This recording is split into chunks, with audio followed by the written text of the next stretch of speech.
Welcome to Sheela's 5 stars kitchen. இன்னைக்கு நம்ம கிச்சன்ல என்ன பார்க்க போறோம்னா ஒரு ஸ்வீட் ரெசிபி பார்க்க போறோம். பாம்பே ஹல்வா பார்க்க போறோம். இது ரொம்ப ஈஸியா செஞ்சிடலாம், டேஸ்டும் அதிகமா இருக்கும். இதுக்கு நான் ஃபர்ஸ்ட் என்ன எடுத்திருக்கேன்னு காமிக்கிறேன். இதுக்கு வந்து 100 கிராம் கார்ன்ஃபிளவர் எடுத்திருக்கேன், 200 கிராம் சுகர் எடுத்திருக்கேன், ஜீனி எடுத்திருக்கேன், 1/4 கப் நெய் எடுத்திருக்கேன்,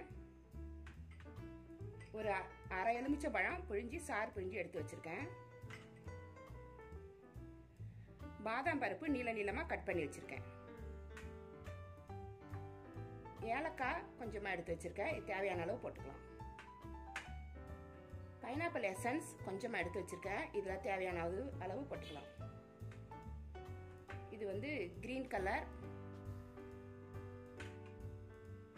இது எல்லோ கலர் எடுத்து வச்சிருக்கேன். 2 கலரா பண்ணலாம் அப்படிங்கிறதுக்காக 2 கலர் எடுத்து வச்சிருக்கேன். உங்களுக்கு என்ன கலர் உங்களுக்கு விருப்பமோ அதை போட்டு நம்ம செஞ்சுக்கலாம். அழகழகா வந்துடும். அது பாம்பே அல்வால நம்ம என்ன கலர் போட்டாலுமே நல்லா டிரான்ஸ்பரண்டா நல்லா அழகா தெரியும். இதை எப்படி செய்யலாம்னு வாங்க பார்க்கலாம். அதுக்கு முன்னாடி நம்ம சேனலை சப்ஸ்கிரைப் பண்ணி வச்சுக்கோங்க, கூடவே பெல் ஐக்கானையும் பிரஸ் பண்ணி வச்சுக்கோங்க. தேங்க்யூ. ஸ்டவ்ல ஒரு நான்ஸ்டிக் பேன் போட்டிருக்கேன், அதில் 1 டம்ளர் தண்ணி ஊற்றிக்கலாம்.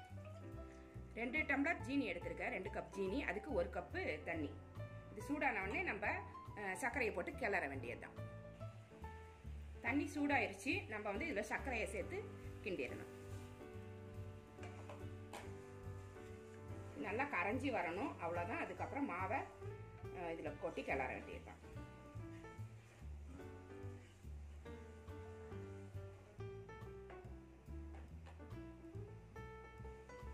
சர்க்கரை நல்லா கரைஞ்சிடுச்சு. இந்த கார்ன்ஃபிளவரை வந்து 1 கப் கார்ன்ஃபிளவர், அதுக்கு 2 கப் தண்ணி ஊற்றி கரைச்சி எடுத்து வச்சிருக்கேன். அதை இதில் ஊற்றிக்கலாம். அப்போதான் நல்லா வேகும். கொஞ்சமாக தண்ணி ஊற்றுனீங்கன்னா சரியா வேகாது மாவு, அதனால அப்படி கரைச்சி வச்சிருக்கேன். இதை கைவிடாமல் கலருங்க, இல்லைன்னா கட்டி தட்டி போயிடும். இது கூடவே 1 ஸ்பூன் எலுமிச்சை சாறு ஊற்றிக்கலாம். கொஞ்சமாக ஊற்றினா போதும், அப்பதான் இந்த ஜீனி வந்து இறுகி போகாம இருக்கும்.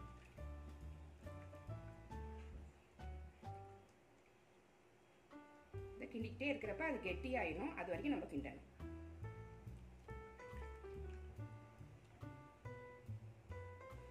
நல்லா கெட்டியாயிட்டு வருது. இந்த சமயத்துல நம்ம ஏலக்காய் பவுடர் கொஞ்சமா போட்டுக்கலாம்.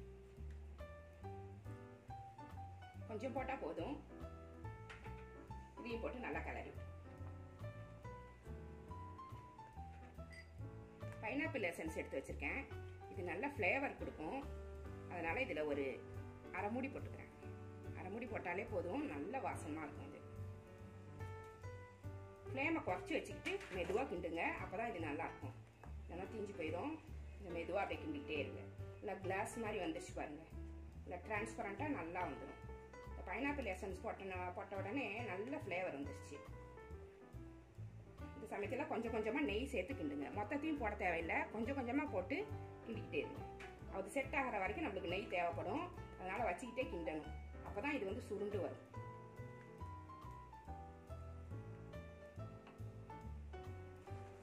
நல்லா கெட்டி ஆகிட்டு வருது. இந்த சமயத்துல கொஞ்சமா நம்ம பாதாம் பருப்பு நீல இல்லாம கட் பண்ணி வச்சிருக்கேன், இதுல பாதி போட்டுக்கலாம். மீதி வந்து நம்ம செட் பண்றப்ப கொஞ்சம் மேல தூவ வேண்டி வரும், அதுல கொஞ்சம் போட்டுக்கலாம்.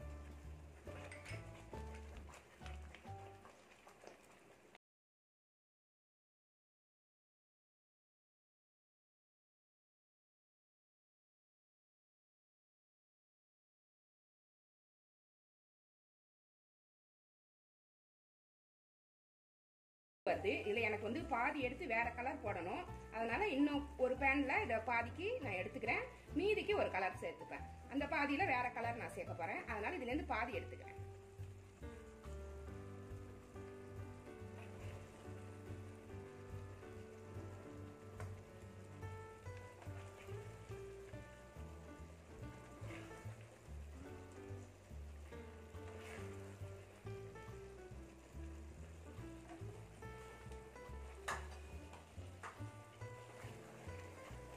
இந்த பாதிக்கு நான் எல்லோ கலர் சேர்க்கிறேன். நல்ல கலர் வந்து எல்லா இடமும் கலக்கிற மாதிரி நல்லா கலரி விட்டுக்கணும்.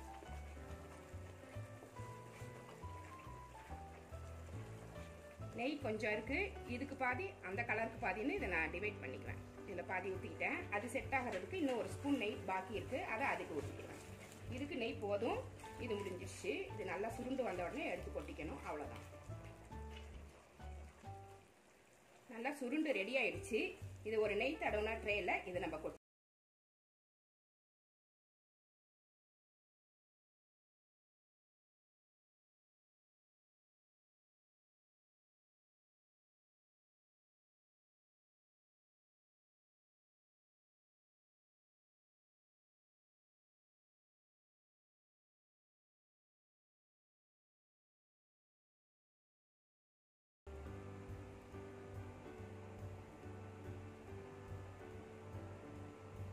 இது அப்படியே செட் ஆகட்டும்.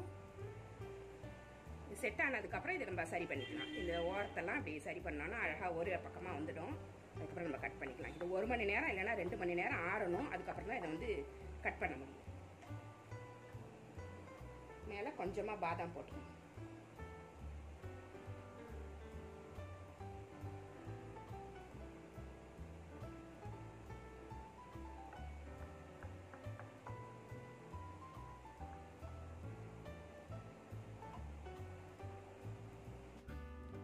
அடுத்தது பாதி எடுத்து வச்சிருந்தோம் இல்லைங்களா, அதில் கிரீன் கலர்.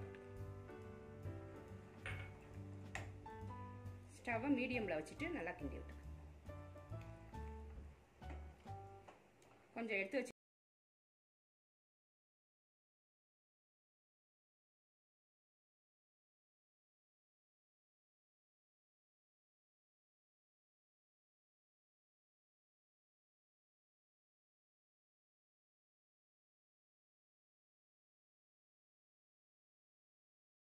இதையும் ஒரு நெய் தடவுன ட்ரேல ஊற்றிக்கலாம். இல்லைனாக்கா ஏற்கனவே ஊற்றி வச்சிருக்கேன், அது கூடவே கூட இதை ஊற்றி செட் பண்ணிக்கலாம்.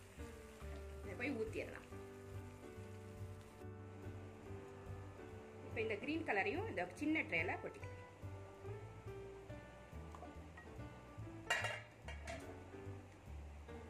கொட்டி நல்லா செட் பண்ணி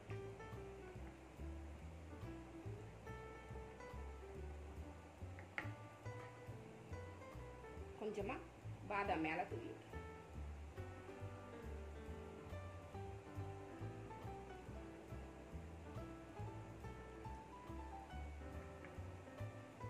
அவ்வளோதான். இது ஆறின உடனே கட் பண்ணி பீஸ் போட்டுக்கலாம். நல்லா ஆறணும். 1 மணி நேரம் இல்லைன்னா 2 மணி நேரம் ஆறினாதான் இது பீஸ் போட முடியும். 2 கலர்ல ஹல்வா ரெடி பண்ணியிருந்தோம். ரெண்டுமே ஆறிடுச்சு. இப்போ இதை வந்து நம்ம பீஸ் போட்டு எடுத்துக்கலாம். ஃபர்ஸ்ட் எல்லோ கலர் எடுத்து கவுத்திக்கலாம்.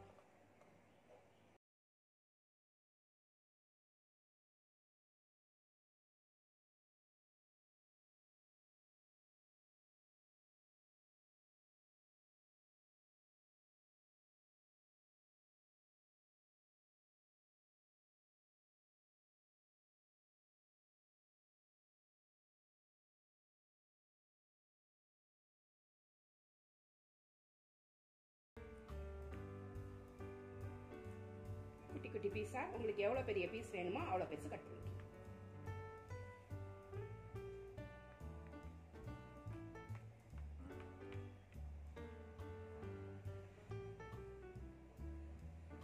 இது கட் பண்ணியாச்சு. அடுத்தது கிரீன் எடுத்து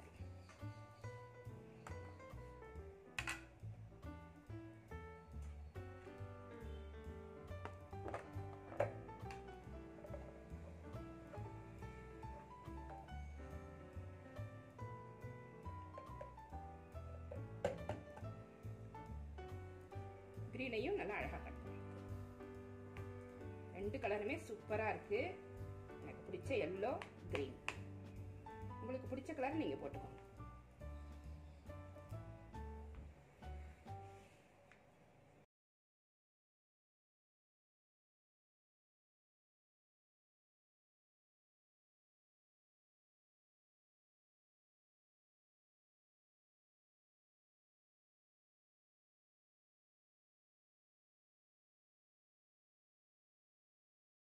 ரெடி ஆயிடுச்சு. இது ரொம்ப டேஸ்டா இருக்கும். 2 கலர்ல நம்மளுக்கு ரெடி ஆயிடுச்சு பாருங்க.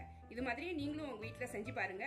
குழந்தைகளுக்கு கொடுங்க, நீங்களும் சாப்பிடுங்க, என்ஜாய் பண்ணுங்க. இதை செஞ்சுட்டு இந்த ரெசிபி பிடிச்சிருந்தா என்னோட சேனலை சப்ஸ்கிரைப் பண்ணி வச்சுக்கோங்க. கூடவே இருக்கிற பெல் ஐக்கானையும் ப்ரெஸ் பண்ணிக்கோங்க. இவ்வளோ நேரம் என்னோட வீடியோவை பார்த்த எல்லாருக்குமே நன்றி. தேங்க்யூ.